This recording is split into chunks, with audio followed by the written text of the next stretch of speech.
अस्सलाम वालेकुम स्टूडेंट्स, आज हम 10th क्लास की physics chapter number 18 atomic and nuclear physics का लेक्चर नंबर 6 स्टार्ट करेंगे। आज का हमारा जो टॉपिक है it is one of the most important long question of this chapter. ठीक है, half life and it's measurement. बच्चों, इस चैप्टर का एक इम्पॉर्टेंट लॉन्ग क्वेश्चन है।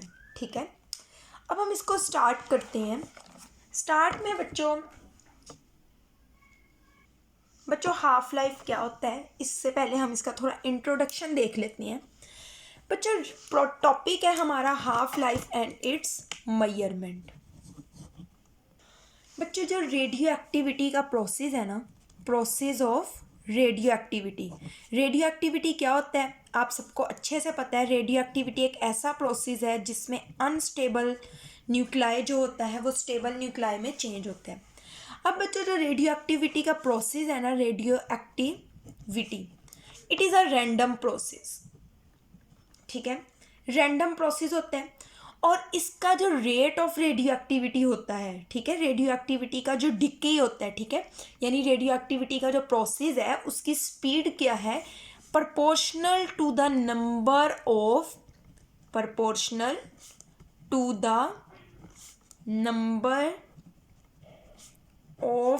Unstable nuclei. यानी अगर अनस्टेबल न्यूक्लाई की तादाद जो है वो ज़्यादा होगा तो रेडियो एक्टिव डिके जो होगा वो भी ज़्यादा होगा, रेडियो एक्टिव डिके। तो सिंपली अभी तक हमने क्या पढ़ा कि रेडियो एक्टिविटी का जो प्रोसेस है it is a random process और इसका जो रेडियो एक्टिव डिके का रेट है, ठीक है, rate of radio active decay is proportional to the number of unstable nuclei. Unstable nuclei अगर ज़्यादा है तो ज़ाहिरी बात है रेडिएशन ज़्यादा होंगी। अगर अनस्टेबल न्यूक्लाई ही कम है तो ज़ाहिरी बात है कि रेडियो एक्टिव डिके जो होगा, रेडिएशंस जो होंगी वो कम निकलेंगी। अब बच्चों, ये जो प्रोसेस होता है ना, फॉर एग्जांपल एक टाइम है 2 सेकंड्स, ये मैं सपोज कर रही हूँ। 2 सेकंड्स में फिक्स होता है हर एलिमेंट का कि उसकी इतनी मिकदार ही डिके होगी, बाकी मिकदार डिके नहीं होगी। अब इतनी होगी, ठीक है, अब ये जो बाकी रह जाएगी ये नेक्स्ट टाइम पे होगी, फिर जो बाकी रह जाएगी वो नेक्स्ट टाइम में होगी। इस तरह ये प्रोसेस जो है it is a long time process, ये बहुत लंबा प्रोसेस होता है, इसको ये ख़त्म नहीं होता, बहुत देर तक चलता रहता है। अब इसको मैयर किस तरह किया जाता है, क्या रेट है, वो हम जो चीज़ मैयर करते हैं बच्चों उसको हम करते हैं हाफ लाइफ से मैयर। अब बच्चों हाफ लाइफ क्या होता है इसको हम बाद में देखते हैं, आप इसका इंट्रोडक्शन थोड़ा पढ़ लें। Process of radio activity is a random process है and the rate of radio active decay, और रेडियो एक्टिव डिके जो तोड़फोड़ है is proportional to the number of unstable nuclei present. गैर कैंपजी न्यूक्लियस कितने मौजूद हैं उसके प्रोपोर्शनल है, डायरेक्ट प्रोपोर्शनल है। अगर गैर कैंपजी न्यूक्लियस ज़्यादा होंगे तो रेडियो एक्टिव डिके भी ज़्यादा होगा। इन द प्रोसेस, इस अमल में a constant fraction of large number of unstable radioactive nuclei decay in a certain time, एक फिक्स टाइम में कांस्टेंट फिक्स मिकदार ही डिके होती है, बाकी नहीं होती। So the life time of unstable nuclei is unlimited. इस वजह से गैर कैंपजी न्यूक्लियस की जो उम्र होती है वो अनलिमिटेड होती है, यानी पहले थोड़ा पार्ट होगा, ठीक है, फिर बाकी पार्ट रह जाएगा, फिर बाकी रह जाएगा, इस तरह ये प्रोसेस चलता जाता है। We can get the idea of about decay rate, हमें डिके रेट का जो आइडिया लेना है वो हम उसकी हाफ लाइफ से ले सकते हैं। अब बच्चों, ये जो टेबल दिया हुआ है ये आप लोगों ने पहले से पढ़ा हुआ है, पता है आपको। टाइप्स ऑफ रेडिएशन बताएंगे, अल्फा बीटा गैमा, दोनों पे तीनों पे चार्ज बताएगा। इस पर +2 होता है, इस पर -1, इस पर कोई चार्ज नहीं होता, इसकी पेनिट्रेशन कम होती है, इसकी मॉडरेट दरमियानी होती है और इसकी हाईएस्ट होती है। फिर जब ट्रांसम्यूटेशन होता है आपको पता है ए में से ये डॉटर की बात हो रही है, ये पेरेंट की, -4 हो जाता है, जी नंबर -2 हो जाता है, न्यूट्रॉन भी -2 होते हैं। इसमें ए सेम रहता है, जी में +1 ऐड हो जाता है, न्यूट्रॉन में -1 हो जाता है। और अगर इधर बात करें हम गैमा रेज जब निकलती हैं एटॉमिक मास भी सेम रहता है, एटॉमिक नंबर भी, न्यूट्रॉन भी है, पिछली वाली बातें हैं, ठीक है। इसको आपको ऐसा सच करने की ज़रूरत नहीं है, मतलब दोबारा से याद करने की ज़रूरत नहीं है, वैसे तो आप इसको करेंगे। अब जो हमारी मेन डेफिनेशन है वो हाफ लाइफ की यहाँ से स्टार्ट हो रही है। आपको जब पेपर में क्वेश्चन आएगा half life it's and it's measurement, आपने स्टार्ट में ये पैराग्राफ बगैर किसी हेडिंग के ऐसे ही लिख के फिर आप लोगों ने हाफ लाइफ की, अब आपने बता देना कि हाफ लाइफ की ज़रूरत क्यों फील होती है, क्योंकि it is a long time constant process, unlimited time इसको डिके होता है, लेकिन आपने उसका आइडिया लेना है कि कितना टाइम लग रहा है, वो हाफ लाइफ से लेते हैं। अब हम हाफ लाइफ की डेफिनेशन करेंगे। अब बच्चों फॉर एग्जाम्पल आपके पास 10 किलोग्राम रेडियम मौजूद है, रेडियम 226 ये इसका नंबर होता है, ठीक है। रेडियम 226 आपके पास 10 किलोग्राम मौजूद है। अब हम पढ़ रहे हैं कि हाफ लाइफ क्या होता है। हाफ लाइफ बच्चों वो टाइम होता है जब अनस्टेबल रेडियो एक्टिव न्यूक्लाई जो होता है उसकी आधी मिकदार वापस रह जाती है। यानी ये 10 किलो है ना बच्चों, ये 5 किलोग्राम रह जाएगा, फिर 5 है ना तो 2.5 रह जाएगा, आगे फर्दर जाएंगे 1.75 रह जाएगा। इस तरीके से ये प्रोसेस आगे चलता रहेगा। तो हाफ लाइफ वो टाइम होता है जिसमें आधी मिकदार जो है वो अनस्टेबल न्यूक्लियाई में चेंज हो जाती है। यानी 10 किलोग्राम रेडियम के होंगे ना बच्चों, इसकी हाफ लाइफ मैं आपको बता दूं होती है 1620 साल।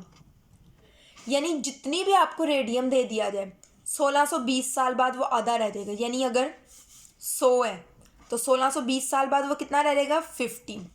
अगले 1620 साल यहाँ लगे 1620 साल, यहाँ पे नेक्स्ट 1620 साल, यानी अगर इधर से बात करें तो 2 टाइम्स हो जाएगा, वो रह जाएगी 25 के आगे 12.5, इस तरह आगे चलता रहेगा 6.25, इस तरीके से आगे ये प्रोसेस चलता रहेगा।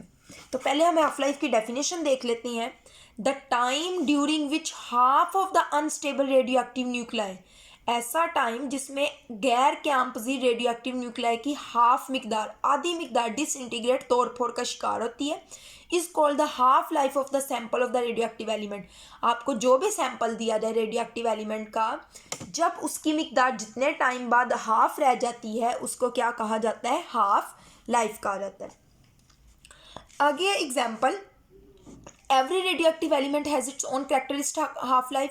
कैरेक्टरिस्टिक हाफ लाइफ, हर रेडियो एक्टिव एलिमेंट की अपनी अपनी मखसूस हाफ लाइफ होती है।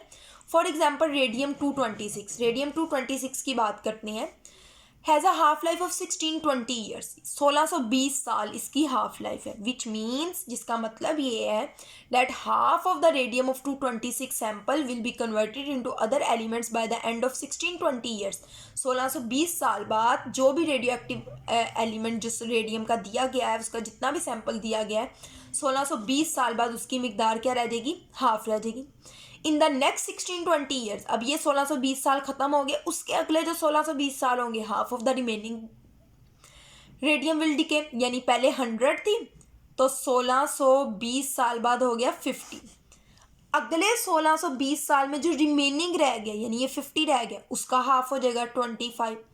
अगले 1620 साल में इसका फर्दर हाफ हो जाएगा 12.5। देखो, in the next 1620 years half of the remaining radium will decay leaving only 1/4 of the original amount of radium, और 1/4 मिकदार रह जाएगी ओरिजिनल का। देखे स्टार्ट में थी 100, 1620 साल बाद होगी 1/2, हाफ हो गई। लेकिन अगले 1620 साल बाद अगर हम बात करें यानी 25 पे आए तो ओरिजिनल का 1/4 रह गई है। देखें 1/4 मल्टीप्लाई बाय 100 तब आपको 25 मिलता है, ठीक है। तो फर्स्ट हाफ लाइफ के मिकदार बाद जो ओरिजिनल को आप देखें तो 1/2 रह जाती है, सेकेंड हाफ लाइफ के बाद 1/4 रह जाती है।